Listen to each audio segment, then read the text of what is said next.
اعوذ باللہ من الشیطان اللعین الرجیم بسم اللہ الرحمن الرحیم اذهب الى فرعون انه طغى فقولا له قولا لینا لعله يتذكر او يخشى اللهم صل على محمد وآل محمد وعجل فرجهم۔ السلام علیکم ورحمۃ اللہ وبرکاتہ۔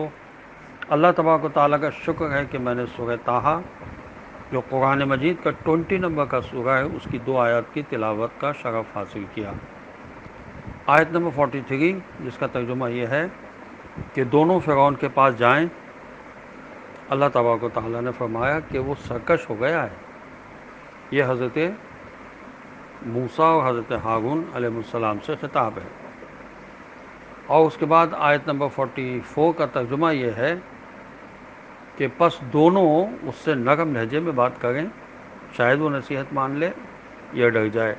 حضرت موسیٰ و ہارون علیہ السلام کو اللہ نے اپنے معجزاتی اسلحہ سے مسلح کرنے کے بعد فرمایا میرے ان معجزات کو فرعون کے پاس لے جائیے۔ وَلَا تَنِيَا فِي ذِكْرِي، ذکر خدا کی طاقت سے کبھی بھی غافل نہ ہوئیے۔ اگرچہ معجزات موسیٰ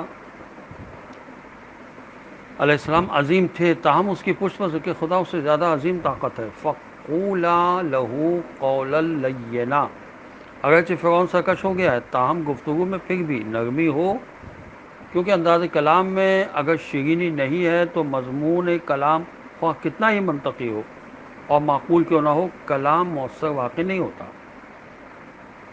قابل توجہ بات یہ ہے کہ اللہ تعالیٰ خود فرماتا ہے انہ طغیٰ، فرعون سرکش ہو گیا، لیکن موسیٰ و ہارون علیہ السلام کے لیے نرم لہجے میں بات کرنے کا حکم ہے، یعنی وہ اگرچہ سرکش ہو گیا ہے مگر اسے سرکش کہہ کر خطاب نہیں کیجیے گا۔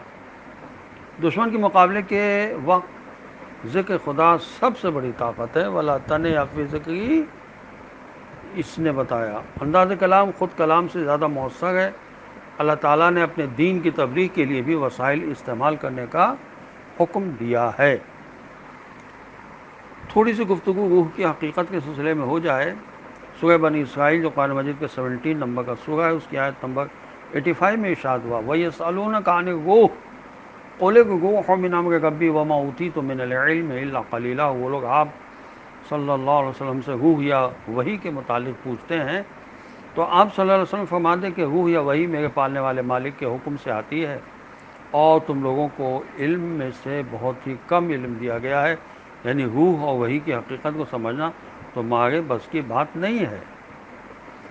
مدینہ کے یہودیوں نے حضور اکرم صلی اللہ علیہ وسلم کو آزمانے کے لیے آپ صلی اللہ علیہ وسلم سے روح کی حقیقت کے بارے میں سوال کیا۔ وہ روح کی حقیقت کو کیا سمجھ سکتے تھے؟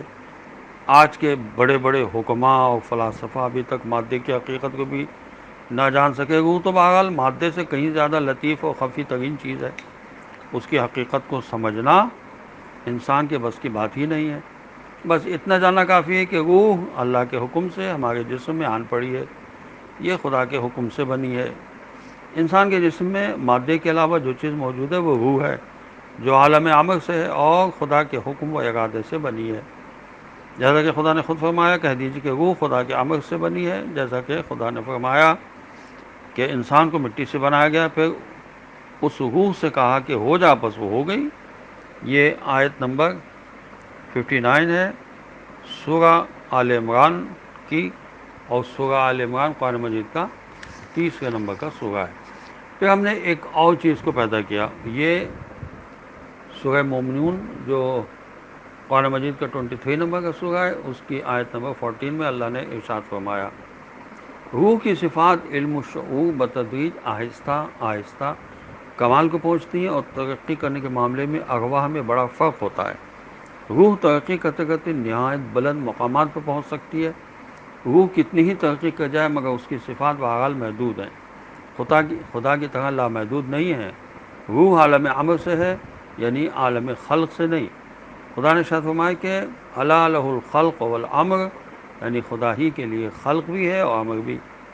خلق کے معنی کسی چیز کا بتدریج پیدا ہونا، جیسے خدا نے ارشاد فرمایا وہی اللہ ہے جس نے آسمانوں و زمین کو 6 دنوں میں پیدا کیا۔ یہ آیت نمبر 54 ہے سورہ اعراف کی، جو قرآن مجید کا 7 نمبر کا سورہ ہے۔ یہ ہے عالم خلق، جہاں تدریجاً کوئی چیز وجود اختیار کرتی ہے۔ عالم امر وہ ہے جہاں بس حکم خدا پر فوراً چیز وجود میں آ جاتی ہے، اسے عالم کن فیکون بھی کہہ سکتے ہیں۔ فرشتے اور روح اسی عالم امر سے پیدا ہوئے ہیں۔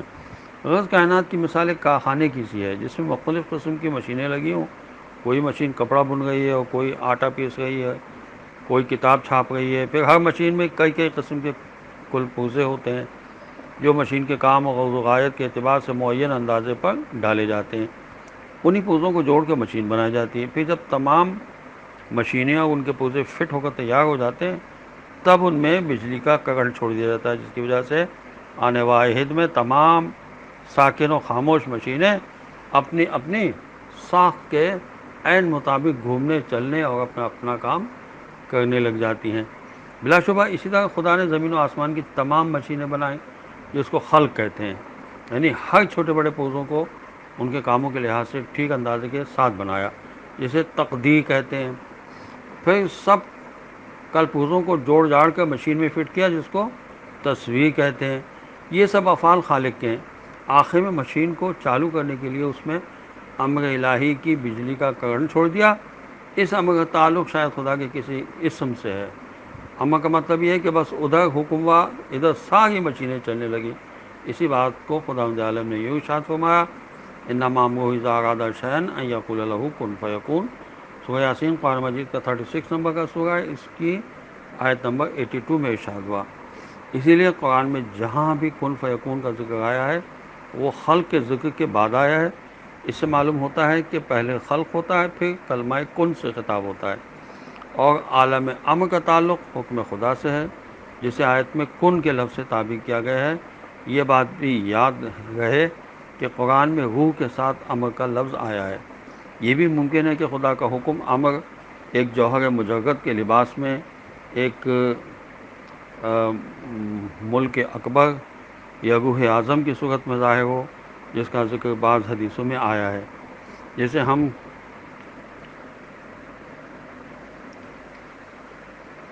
کہہ کے بائے روحیہ کا خزانہ کہہ سکتے ہیں۔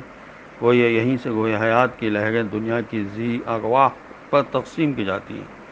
جیسے یوں فرمایا،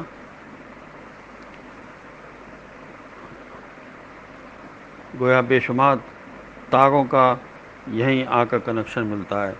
اب جو کرنٹ چھوٹی بڑی بے شمار مشینوں کی طرف چھوڑا جاتا ہے، وہ کرنٹ ہر مشین کو اس کی ساخت کے مطابق حرکت دیتا رہتا ہے۔ اللہ ہمیں روحانی غذا عطا فرمائے۔ جسم کی غذا کھانا کھانا اور روح کی غذا کھانا کھلانا ہے۔ شرفا کو کھانا کھلانے میں مزہ آتا ہے اور کمینوں کو کھانا کھانے میں۔ یہ حضرت علی علیہ السلام کا ارشاد ہے۔ اللہ تبارک و تعالی ہمیں دین کو سمجھ کر اس پر عمل کرنے کی توفیق عطا فرمائے اور امام زمانہ کے ظہور میں تعجیل فرمائے، تاکہ ہم ان کے آوان و انصار میں شامل ہو کر اپنی جان کا نذرانہ پیش کریں اور شہادت کی موت ہمیں نصیب ہو۔ والسلام علیکم ورحمۃ اللہ وبرکاتہ۔